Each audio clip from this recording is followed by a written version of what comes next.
बूढ़ी माँ की पहली और आखिरी इच्छा। दोस्तों, ये कहानी है एक छोटे से गांव की। तो चलिए शुरू करते हैं। एक छोटे से गांव में गंगा के किनारे एक झोपड़ी में रहती थी बूढ़ी माँ, जिनका नाम था सरस्वती। उम्र ने उनके चेहरे पर झुर्रियाँ बुन दी थीं, लेकिन उनकी आंखों में अब भी एक अनकही कहानी चमकती थी। सरस्वती के पास ना धन था ना वैभव, बस एक बेटा था, रामू, जो शहर में काम करता था। साल में एक दो बार वह माँ से मिलने आता, कुछ पैसे दे जाता और जल्दी जल्दी लौट जाता। सरस्वती अकेली रहती थी। गांव वाले उनकी मदद कर देते, कोई रोटी दे जाता, कोई पानी का मटका भर देता। लेकिन सरस्वती के मन में एक अधूरी इच्छा हमेशा कचोटती थी। वह इच्छा ना तो धन की थी ना किसी सुख सुविधा की, बस वह चाहती थी कि रामू उनके पास कुछ दिन रहे, उनके साथ वक्त बिताए, उनकी बातें सुने, जैसे बचपन में वह उनकी गोद में सिर रखकर उनकी कहानियां सुना करता था। एक दिन सावन की बारिश में रामू गांव लौटा। उसकी नौकरी छूट गई थी और वह हताश था। सरस्वती ने उसे देखा तो उनकी आंखें भर आईं।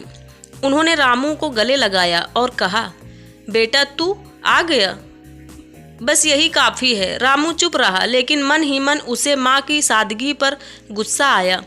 यहाँ क्या रखा है माँ?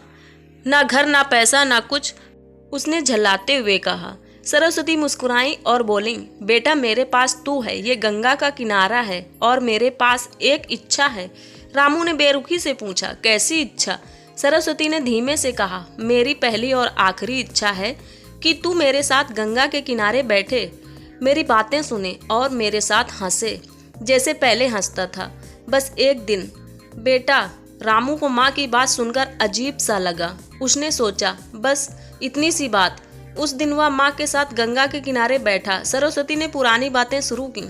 रामू के बचपन की शरारतें, कैसे वह गंगा में छप छप नहाता था, कैसे वह रात को चांद को देखकर कहानियां बनाता था।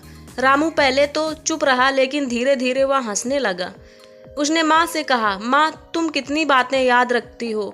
सरस्वती ने उसका हाथ थपथपाया और बोली, बेटा माँ का दिल एक संदूक होता है जिसमें हर याद सहेजी रहती है। उस रात गंगा की लहरों की आवाज़ में माँ बेटे ने खूब बातें की। सरस्वती ने रामू को बताया कि वह हमेशा उसके लिए प्रार्थना करती थी, चाहे वह कितना भी दूर हो। रामू की आंखें नम हो गईं। उसे एहसास हुआ कि उसने माँ को कितना अकेला छोड़ दिया था। उसने माँ से वादा किया, माँ अब मैं यहीं रहूँगा, हम साथ मिलकर कुछ करेंगे। अगली सुबह जब रामू उठा तो सरस्वती अपनी झोपड़ी के बाहर गंगा की ओर देखती हुई शांत बैठी थी। रामू ने उन्हें आवाज़ दी, लेकिन कोई जवाब नहीं आया। वह दौड़कर पास गया। सरस्वती की सांसें थम चुकी थीं, लेकिन उनके चेहरे पर एक सुकून भरी मुस्कान थी, जैसे उनकी इच्छा पूरी हो गई हो। रामू रो पड़ा। उसने गंगा के किनारे माँ का अंतिम संस्कार किया और उसी गांव में रहने का फैसला किया। उसने माँ के नाम पर एक छोटा सा आश्रम बनाया, जहाँ बूढ़े माता पिता की देखभाल की जाती थी।